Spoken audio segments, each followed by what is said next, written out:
فاعوذ باللہ من الشیطان الرجیم بسم اللہ الرحمن الرحیم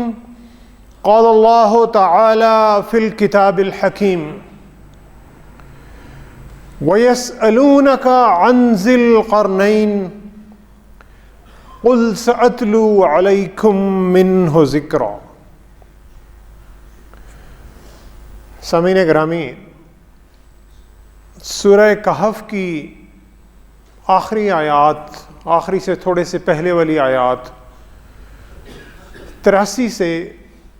101 نمبر تک کی جو آیات ہیں، اس میں رب العالمین ذوالقرنین کا ذکر کر رہے ہیں۔ سورہ کہف جو ایک بہت ہی مبارک سورت ہے، اور نبی رحمت صلی اللہ علیہ وسلم نے جمعے کے روز سورہ کہف کی تلاوت کرنے کی ضرور تاکید فرمائی۔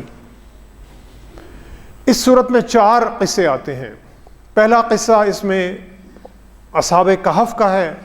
ان نوجوانوں کا قصہ جو ایک غار میں جا کر جنہوں نے پناہ لی تھی۔ دوسرا قصہ اس میں 2 باغ والوں کا آتا ہے۔ تیسرا قصہ حضرت خضر کا قصہ ہے، اور چوتھا قصہ اور آخری قصہ وہ ذوالقرنین کا قصہ ہے کہ جسے اللہ تعالیٰ نے ایک بہت بڑی بادشاہت عطا کی تھی، مشرق سے مغرب تک کی، اور پوری دنیا کی بادشاہت، حکمت، مال و دولت، اسباب، جاہ و جلال، شان و شوکت، یہ ساری چیزیں عطا کی تھیں۔ نبی رحمت صلی اللہ علیہ وسلم جب مکہ المکرمہ میں اسلام کی دعوت قریش مکہ تک لے کر جاتے ہیں، تو قریش مکہ کو، مشرکین مکہ کو بڑی تشویش ہوتی ہے، اور وہ اس خیال میں ہوتے ہیں کہ کس طرح نبی کریم صلی اللہ علیہ وسلم کو وہ جھوٹا ثابت کریں۔ تو انہیں کوئی بتاتا ہے کہ تم مدینہ میں جو یہود کے، اہل یہود کے جو بڑے بڑے عالم ہیں، انہیں الہامی کتابوں کا بڑا علم ہے، تو تم ان کے پاس جاؤ۔ تو وہ اپنے بندوں کو ان کے پاس بھیجتے ہیں جو عالمین یہود ہوتے ہیں، ان کے بڑے عالم ہوتے ہیں ان کے پاس، اور وہ جو یہود کے عالم ہیں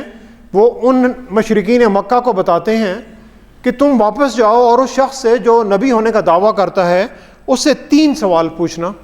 اور اگر وہ تمہیں 3 سوالوں کے جواب دے دے تو سمجھ لینا کہ وہ اللہ کا سچا نبی ہے، اور اگر وہ نہ دے سکے تو پھر اس کی نبوت کا دعویٰ صحیح نہیں ہے۔ پہلا سوال انہوں نے کیا کہ ان سے پوچھنا کہ جو غار والے نوجوان تھے ان کا قصہ کیا تھا، اور دوسرا آپ نے سوال یہ پوچھنا ہے کہ اس سیاح کا قصہ بتائیں جو زمین کے مشرق سے مغرب تک پہنچ گیا تھا، اور تیسرا سوال یہ کرنا کہ روح جو ہے، انسانی روح، زندگی، روح کی حقیقت کیا ہے۔ تو سورہ کہف میں 2 سوالوں کے جواب آتے ہیں، اصحاب کہف کا قصہ اور اس سیاح کا قصہ جو مشرق سے مغرب کی طرف گیا، ذوالقرنین کا قصہ جو کہ آج کے ہمارے اس خطبے کا موضوع ہے۔ اور جو تیسرا سوال تھا وَيَسْأَلُونَكَ عَنِ الرُّوحِ، کہ روح کے بارے میں جو سوال کرتے ہیں، وہ سورہ بنی اسرائیل جو سورہ کہف سے پہلی سورت ہے اس میں اللہ تعالیٰ نے اس کا ذکر کیا۔ اب جو 4 قصے ہیں ان میں سے 2 قصوں میں بڑا تضاد ہے۔ پہلا قصہ اصحاب کہف کا قصہ ہے کہ جس میں نوجوان ہوتے ہیں جن کے پاس کوئی طاقت نہیں ہے، کوئی مال و دولت نہیں ہے، کوئی جاہ و حشمت نہیں ہے، کوئی انفلوئنس نہیں ہے، کوئی اثر و رسوخ نہیں ہے سوسائٹی میں، اور وہ ظالم بادشاہ کے اس ڈر سے کہ وہ نوجوان صرف اللہ کے راستے پر اور اللہ کے دین پر چلنے کا انہوں نے عزم کیا ہوتا ہے، اور اس ڈر سے کہ وہ انہیں بادشاہ کہیں قتل نہ کر دے اور انہیں سزا نہ دے دے، وہ بھاگ کر ایک غار میں پناہ لے لیتے ہیں۔ یعنی سمجھ لیں کہ وہ ایک معاشرے کا بالکل ایک محروم قسم کا طبقہ تھا، اور اس طبقے سے تعلق رکھنے والے وہ نوجوان تھے، لیکن اللہ نے انہیں ایک بہت بڑی ایمانی طاقت دی تھی۔ آخری قصہ ذوالقرنین کا قصہ ہے، یہ بالکل اس کا دوسرا رخ ہے کہ یہ اس ایک اللہ کے اس ایمان والے اور بہت ہی ایک متقی اور تقوی اور عدل اور انصاف کرنے والے ایک ایسے حکمران کا قصہ ہے کہ جس کو اللہ نے بہت زیادہ شان و شوکت اور دولت اور سلطنت عطا کی تھی۔ قرآن مجید میں اللہ تعالیٰ نے بہت سے انبیاء علیہ السلام کا ذکر کیا، اور اس میں 4 انبیاء علیہ السلام ایسے ہیں کہ جنہیں اللہ تعالیٰ نے شان و شوکت اور سلطنت اور جو دنیاوی لیڈرشپ جسے ہم کہتے ہیں، قیادت کہتے ہیں، وہ قیادت عطا کی تھی۔ ان میں حضرت یوسف علیہ السلام آتے ہیں کہ جنہیں مصر کے وہ جس طرح وزیر خزانہ ہوتے ہیں، یعنی پورے خزانوں کے مالک، اور وہ بادشاہ نے انہیں وزیر خزانہ مقرر کیا تھا۔ حضرت سلیمان علیہ السلام جنہیں اللہ تعالیٰ نے ایک بہت بڑی بادشاہت عطا کی، حضرت داود علیہ السلام، اور پھر اس کے بعد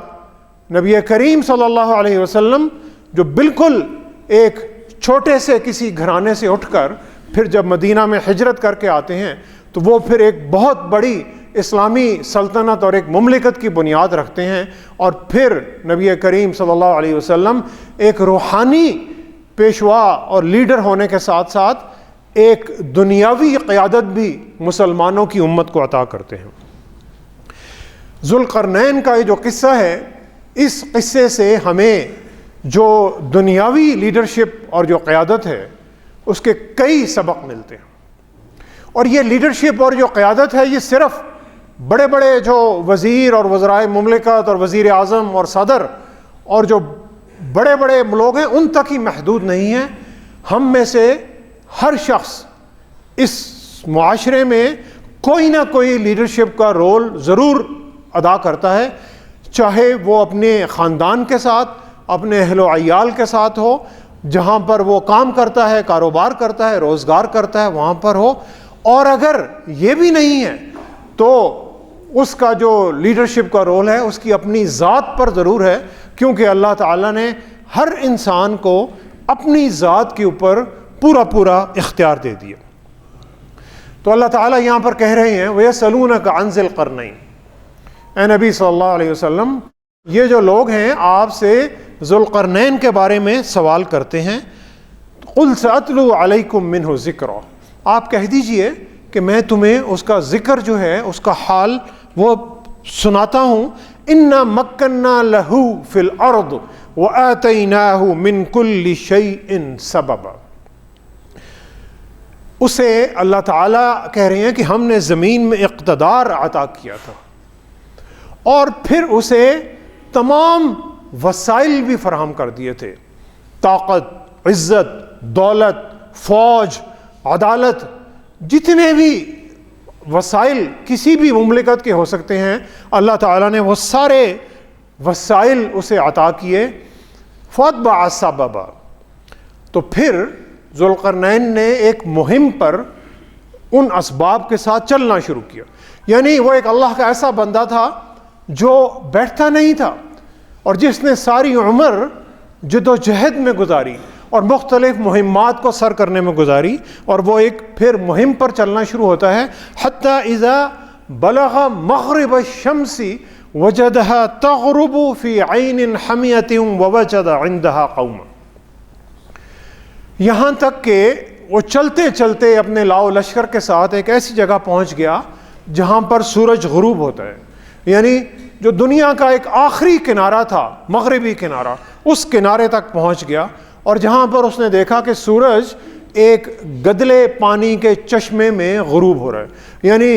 شاید سمندر ہوگا کہ اس سمندر میں سورج جو ہے وہ غروب ہو رہا ہے اور اس سے آگے کوئی راستہ نہیں تھا۔ وَوَجَدَ عِندَهَا قَوْمًا، تو وہاں پر اسے قوم ملتی ہے، اسے ایک لوگ ملتے ہیں جو وہاں پر رہ رہے ہوتے ہیں۔ قُلْنَا يَا ذَا الْقَرْنَيْنِ إِمَّا أَن تُعَذِّبَ وَإِمَّا أَن تَتَّخِذَ فِيهِمْ حُسْنًا، تو ذوالقرنین اپنے لشکر کے ساتھ اس قوم پر غالب آتا ہے، اور اللہ تعالیٰ کہتے ہیں کہ ہم نے اسے کہا قُلْنَا يَا ذَا الْقَرْنَيْنِ، اے ذوالقرنین اب آپ کی یہ مرضی ہے کہ آپ اس قوم کو یا عذاب دیں، اس قوم کو یا تکلیف میں مبتلا کریں، یا ان کے ساتھ اچھا سلوک کریں۔ ذوالقرنین کے پاس یہ اختیار اللہ تعالیٰ کہتے ہیں ہم نے دے دیا کہ یہ اختیار آپ کے پاس ہے کہ اس کی یہ جو قوم جس کو آپ نے ابھی فتح کیا ہے اس کے ساتھ یہ اچھا سلوک کریں یا اس کے ساتھ برا سلوک کریں. تو ذوالقرنین نے کہا قال اما من ظلم فسوف نعذبه ثم يرد الى ربه فيعذبه عذابا نکرا. ذوالقرنین کیونکہ اللہ کا ایک بہت نیک بندہ تھا تو ذوالقرنین نے کہا کہ میں صرف انہیں سزا دوں گا, انہیں عذاب دوں گا کہ جو اس مملکت میں ظلم کا بازار گرم کریں گے, اور پھر یہ ظلم کرنے والے لوگ اپنے رب کی طرف جب لوٹائے جائیں گے تو میرا رب انہیں اس سے بھی زیادہ جو سزا وہاں پر دے گا. عذاب صرف سزا ان لوگوں کے لیے جو ظلم کریں گے, اور باقیوں کے لیے کیا کروں گا؟ وَأَمَّا مَنْ آمَنَ وَعَمِلَ صَالِحًا فَلَهُ جَزَاءً الْحُسْنَى وَسَنَقُولُ لَهُ مِنْ أَمْرِنَا يُسْرًا. تو ذوالقرنین نے کہا کہ وہ لوگ جو اللہ پر ایمان لاتے ہیں, دو شرطیں اس نے کہیں, وَأَمَّا مَنْ آمَنَ وَعَمِلَ صَالِحًا, اور اچھے اور نیک کام کریں گے تو میں انہیں جزا عطا کروں گا, اور ان کے ساتھ آسانی والا یسرا والا سلوک کروں گا, نرمی والا اور پیار اور محبت والا سلوک کروں گا. سامعین گرامی, یہ قیادت کا پہلا سبق کہ اگر آپ کو کسی بھی لوگوں کے اوپر کوئی اختیار مل گیا ہے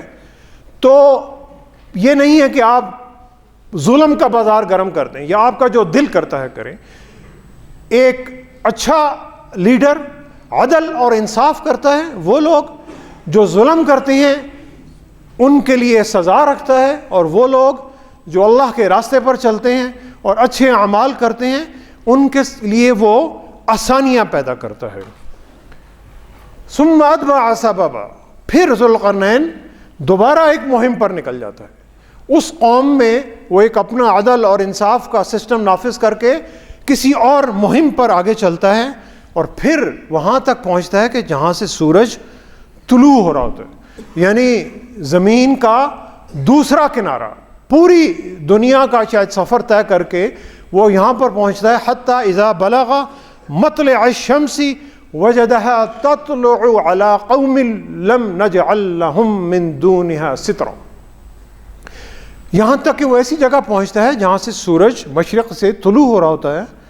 اور وہ وہاں پر ایک ایسی قوم کو دیکھتا ہے کہ جو سورج کے نیچے شاید کھلے میدان میں رہ رہی ہے,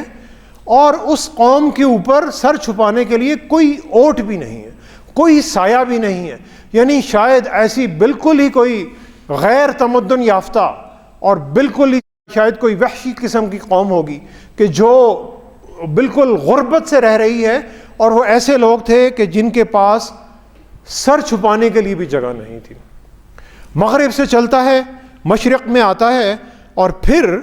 کذالک وقد احطنا بما لدیہ خبرا, پھر کذالک یعنی ان کے ساتھ بھی ذوالقرنین نے اسی طرح جس طرح پہلی قوم کو اپنے تابع فرمان کیا تھا, اور اس قوم کو بھی وہ مفتوح کر لیتا ہے, اور پھر ثم اتبع سببا, پھر ایک اور مہم پر نکل جاتا ہے. یعنی اپنی دھن میں مگن چلتا جا رہا ہے, استقامت کے ساتھ, صبر کے ساتھ, بڑے عظیم جذبے کے ساتھ جد و جہد کر رہا ہے. اپنے جتنے بھی اسباب اور وسائل اس نے اکٹھے کیے ہیں ان وسائل پہ استقلال کے ساتھ بڑھتا چلا جا رہا ہے. یہ قیادت کا دوسرا سبق ہے. یعنی جو بھی اللہ تعالیٰ نے آپ کو وسائل عطا کیے ہیں ان وسائل کے ساتھ آپ نے معاشرے میں اچھائی پھیلانی ہی پھیلانی ہے اور بڑھتے ہی رہنا ہے. یہی زندگی کا مشن ہے, رکنا نہیں. پھر اس کے بعد ذوالقرنین ایک اور جگہ پر پہنچتا ہے. حتیٰ اذا بلغ بین السدین وجد من دونہما قوما لا یکادون یفقہون قولا. پھر وہ پہاڑوں کے درمیان, یعنی کوئی بلند و بالا دیواریں یا پہاڑوں کے درمیان کوئی وادی تھی, اس وادی میں پہنچتا ہے, اور اس وادی میں اسے ایک بالکل ہی غیر قسم کی قوم ملتی ہے جو اس کی کوئی زبان نہیں سمجھ سکتی. یفقہون قولا. ذوالقرنین ان کی زبان نہیں سمجھ سکتا اور نہ ہی وہ ذوالقرنین کی زبان سمجھ سکتے ہیں.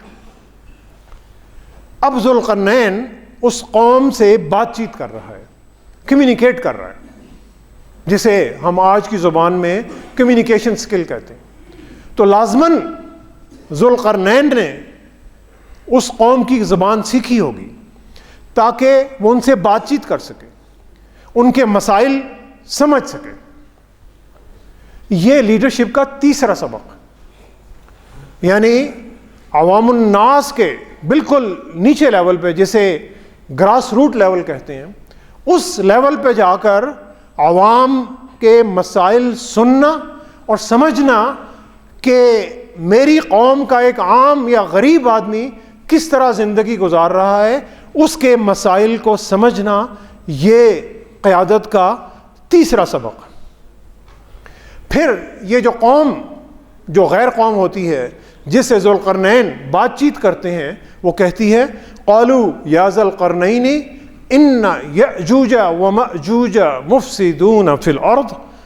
فهل نجعل لك خرجا على ان تجعل بیننا وبینہم سدا. وہ قوم جس جگہ رہتی تھی اس پر ایک غیر قوم جسے اللہ تعالیٰ نے یاجوج اور ماجوج کے نام سے قرآن مجید میں یہاں پر ذکر کیا، اور قرآن مجید میں ایک اور مقام پر بھی اسی قوم کا ذکر آتا ہے. یہ کوئی بہت ہی وحشی اور بہت ہی کوئی ظالم قسم کی قوم تھی، اور وہ جو قوم تھی غریب قوم، انہوں نے ذوالقرنین کے آگے درخواست کی کہ اے ذوالقرنین، یہ جو یاجوج اور ماجوج ہیں یہ مفسدون فی الارض، یہ ہم پر آتے ہیں، ہمارے بچوں کو عورتوں کو مارتے ہیں، فساد پھیلاتے ہیں، تباہی اور بربادی کرتے ہیں. تو جناب فَهَلْ نَجْعَلُ لَكَ خَرْجًا، ہم آپ کو خراج یعنی ٹیکس دیتے ہیں، ہم پیسے اکٹھے کرتے ہیں، دولت اکٹھی کر کے آپ کو دیتے ہیں، عَلَىٰ أَن تَجْعَلَ بَيْنَنَا وَبَيْنَهُمْ سَدًّا، کہ آپ ان یاجوج ماجوج اور ہمارے درمیان ایک دیوار بنا دیں، ایک قلعہ بنا دیں، ایک دیوار بنا دیں، یعنی اور اس دیوار کو کراس کر کے یہ ہمارے تک نہ آ سکیں، ہم پر حملہ آور نہ ہو سکے. تو ذوالقرنین نے انہیں بڑا خوبصورت جواب دیا. اور آج کا کوئی حکمران ہوتا تو کہتا بالکل بہت اچھی بات ہے، اور ٹیکس دو مجھے تاکہ میرا جو خزانہ ہے وہ اور بھرے. ذوالقرنین نے کہا قال ما مکنی فیہ ربی خیر. ذوالقرنین نے کہا کہ میرے رب نے جو مجھے عطا کیا ہے وہ بہت بہتر ہے، بہت زیادہ ہے، مجھے تمہارے مال و دولت کی اور ٹیکس کی اور خراج کی کوئی ضرورت نہیں. سامعین گرامی، یہ قیادت کا چوتھا سبق کہ جو اللہ والے حکمران اور لیڈر ہوتے ہیں وہ عوام کو دیتے ہیں، لیتے نہیں، دیتے ہیں لیتے نہیں، اور وہ اپنی صلاحیتوں سے، اپنے علم اور اپنی حکمت سے وسائل پیدا کرتے ہیں اور عوام الناس کے لیے آسانیاں پیدا کرتے ہیں. لیکن ذوالقرنین نے اپنی قوم سے ایک بڑی عجیب بات کی. اس نے کہا مجھے اللہ نے وسائل بھی دیے ہیں، میرے پاس مال و دولت بھی ہے، میرے پاس علم و حکمت بھی ہے، میرے پاس ہنر بھی ہے، میں تم سے پیسے نہیں مانگ رہا، لیکن فَأَعِينُونِي بِقُوَّةٍ أَجْعَلْ بَيْنَكُمْ وَبَيْنَهُمْ رَدْمًا. میں تم سے مدد مانگ رہا ہوں، کس چیز کی؟ پیسوں کی نہیں، مال نہیں مانگ رہا. تم مجھے افرادی قوت فراہم کرو، یعنی تمہارے قوم کے جو لوگ ہیں، جو طاقتور لوگ ہیں، وہ میرے ساتھ آئیں اور میں ان کے ساتھ مل کر یہ دیوار بناؤں گا. یعنی اپنی مدد آپ کے تحت تم مجھے افرادی قوت فراہم کرو. اور پھر وہ کہتا ہے کہ آتونی زبر الحدید، تم مجھے لوہے کے ٹکڑے لا کر دو. یہ جو قوم تھی پسماندہ قوم تھی، ان کے پاس افرادی قوت بھی تھی، ان کے پاس خام مال بھی تھا، یعنی لوہے کے ٹکڑے بھی تھے، اور پھر لوہے کے ٹکڑے جب وہ لا کر ذوالقرنین کو دیتے ہیں تو حتیٰ اذا ساوا بین صدفین قال انفخوا، پھر ذوالقرنین نے ان سے کہا کہ آگ جلاؤ، آگ کو دہکاؤ، یعنی لوہے کے ٹکڑے آ گئے، افرادی قوت آ گئی۔ اب ذوالقرنین انہیں ایک ماہر جیسے کوئی انجینئر اور جو آرکیٹیکٹ یا کوئی ڈیزائنر ہوتا ہے اس کی طرح انہیں ہدایات دے رہا ہے، ان کے ساتھ کام بھی کر رہے ہیں کہ اب آگ دہکاؤ۔ قال آتونی افرغ علیہ قطرہ، اور پھر تانبا لے کر آؤ۔ اس کی قوم کے لوگ تانبا لے کر آتے ہیں، آگ جلاتے ہیں، ذوالقرنین ان کے ساتھ موجود ہیں، ذوالقرنین اس تانبے کو پگھلاتے ہیں اور اس لوہے کے ٹکڑوں سے وہ ایک دیوار بنا دیتے ہیں، ایک بہت بڑی دیوار، ایسی دیوار کہ جس میں نہ ہی کوئی نقب لگ سکتی ہے اور نہ ہی اس دیوار کو کوئی پھلانگ کر آ سکتا۔ تو سامعین گرامی، ذوالقرنین کے اس قصے میں یہ پانچواں اور سب سے اہم سبق یہ ہے کہ جو لیڈر ہے وہ صرف کمانڈ نہیں دے رہا، لیڈر آپ کو امپاور کر رہا ہے، با اختیار بنا رہا ہے۔ آپ ہی کے دیے ہوئے جو وسائل ہیں ان وسائل کو اکٹھا کر کے ایک ایسی نئی ٹیکنالوجی اور علم اور ہنر لوگوں کو سکھا رہا ہے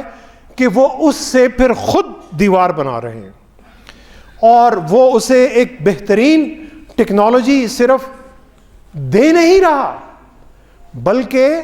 سکھا رہا ہے کہ جب ذوالقرنین وہاں پر نہیں ہوگا تو وہی لوگ اس کے دیے ہوئے ہنر کو استعمال کر کے دوبارہ وہ دیوار بنا سکتے ہیں۔ اب اس قوم کے پاس افراد بھی تھے، اس قوم کے پاس لوہا بھی تھا، اس قوم کے پاس تانبا بھی تھا، اس قوم کے پاس آگ بھی تھی، لیکن یہ قوم وہ ایک لوہے کی دیوار نہیں بنا سکتی تھی کیونکہ ان کے پاس یہ ہنر نہیں تھا۔ یہ سامعین گرامی اسی طرح ہے کہ جس طرح پاکستان کپاس پیدا کرتا ہے، کاٹن بہت زیادہ مقدار میں، دنیا میں شاید چوتھا یا پانچواں ملک ہے جو کپاس پیدا کرنے میں سر فہرست آتا ہے، لیکن پاکستان کی جو ٹیکسٹائل اور جو کپڑے کی جو ایکسپورٹس ہیں وہ بنگلہ دیش سے بھی کم ہے، اور بنگلہ دیش کپاس کا ایک پودا بھی نہیں اگاتا، یعنی ان کے پاس علم اور ہنر ہے جس سے وہ کپاس را مٹیریل پاکستان سے منگا کر پوری دنیا میں جو اپنے گارمنٹس اور جو کپڑے ہیں اسے ایکسپورٹ کرتے ہیں، اور پاکستان کپاس کو لے کر بیٹھا ہوا ہے کہ ہمارے جو لوگ ہیں ان کے پاس اس علم اور ہنر کی کمی ہے کہ اس سے کام لے کر وہ اس اللہ کی دی ہوئی دولت کو پوری دنیا تک پہنچا سکے۔ تو سامعین گرامی، یہ وہ لیڈر تھا کہ جس نے اس قوم کو ایک مشن کے لیے اکٹھا کیا، ان کو موبلائز کیا، انہیں انسپائر کیا، متاثر کیا، انہیں ایک جذبہ اور ایک حوصلہ دیا جسے ہم کہتے ہیں کہ موٹیویٹ کیا، اور پھر اس نے ایک ان کے لیے ایک بہت بڑا ایک عظیم پروجیکٹ جو تھا وہ ایک ڈلیور کر کے دکھایا، اسے عملی جامہ پہنایا، اور یہی نہیں کہ صرف وہ ایک پروجیکٹ کر کے پھر اس قوم کو قرضے میں جکڑ دیا، بلکہ اس قوم کو وہ ہنر ٹرانسفر کر دیا کہ وہ قوم اس ہنر سے کام لے کر اس قسم کی کئی دیواریں دوبارہ بنا سکتی تھی۔ یہ ذوالقرنین کی لیڈرشپ کا پانچواں اور سب سے اہم سبق ہے۔ اور پھر آخری اور چھٹا سبق ذوالقرنین کی قیادت کا، جب اس نے یہ سارا کام بنا لیا تو پھر اس نے یہ نہیں کہا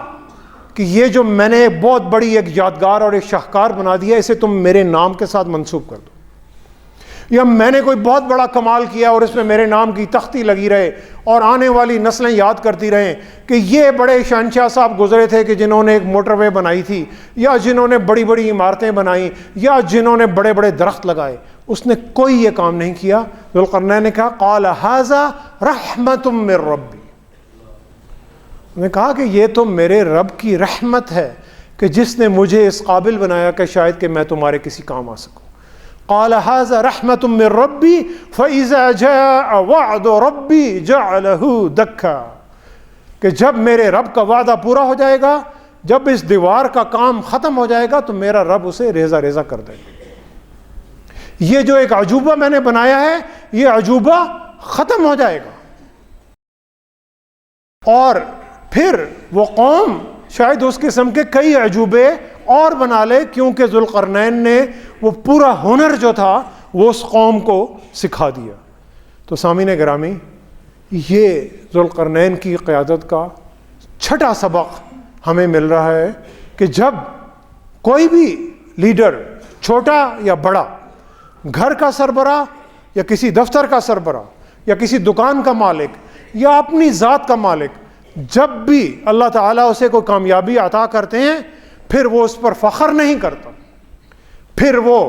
اس پہ فوٹو آپس نہیں کرتا کہ تصویریں چھپ رہی ہیں اور پوسٹرز لگ رہے ہیں. وہ کہتا ہے یہ تو میرے رب کی بڑی رحمت ہے. قال ھذا رحمت من ربی. اور لیڈر سکھاتا ہے، وہ ایک استاد ہوتا ہے، وہ ایک ہنر دیتا ہے، وہ ایک تعلیم دیتا ہے، اور قوم کو اور وہ لوگ کہ جنہیں اللہ نے اس کے ماتحت کیا ہے وہ لوگ اس سے تعلیم لیتے ہیں. یعنی ایک شخص تعلیم دے رہا ہے اور پھر اس سے تعلیم لینے والے لوگ بھی موجود ہیں، کیونکہ اگر ایک شخص تعلیم دینے کے لیے تیار ہے اور تعلیم لینے والا ہی کوئی نہیں تو پھر یہ بھی کوئی قیادت نہیں ہے، یہ بھی کوئی لیڈرشپ نہیں ہے. تو کیونکہ جو آج تعلیم لے رہے ہیں، جو آج کے طالب علم ہیں، وہ کل کے استاد بنیں گے، کل کے لیڈر بنیں گے. اگر آج انہوں نے تعلیم لی نہیں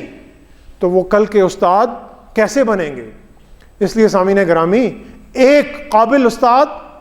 1000 یا اس سے بھی زیادہ طالب علموں کی زندگی کو تبدیل کر سکتا ہے اگر وہ طالب علم سیکھنا چاہتے ہوں. لیکن 1000 استاد مل کر بھی ایک طالب علم کی زندگی کو تبدیل نہیں کر سکتے اگر وہ طالب علم سیکھنا نہیں چاہتے.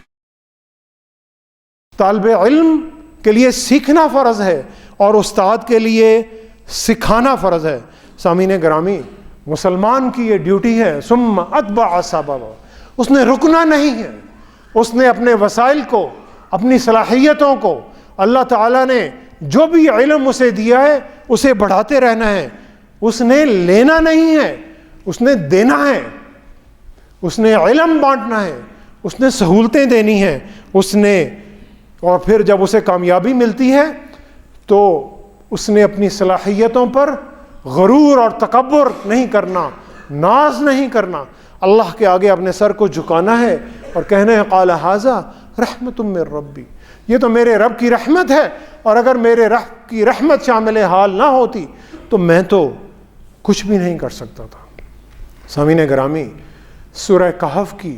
ان آخری آیات میں ذوالقرنین کے اس قصے کو پڑھنے کی ضرورت ہے، اسے سمجھنے کی ضرورت ہے، اس کے ایک ایک لفظ پر غور کرنے کی ضرورت ہے. اپنی ذات میں، اپنے گھر میں، اپنے کاروبار میں، اپنے دفتروں میں، اپنے روزگار میں، اور جہاں جہاں بھی ہم کام کرتے ہیں اس حلقہ اثر میں ان اللہ کے بتائے ہوئے اور اللہ کے اس عظیم بندے ذوالقرنین کے اس قیادت کے اصولوں کو نافذ کرنے کی ضرورت ہے. نہ ماتم کی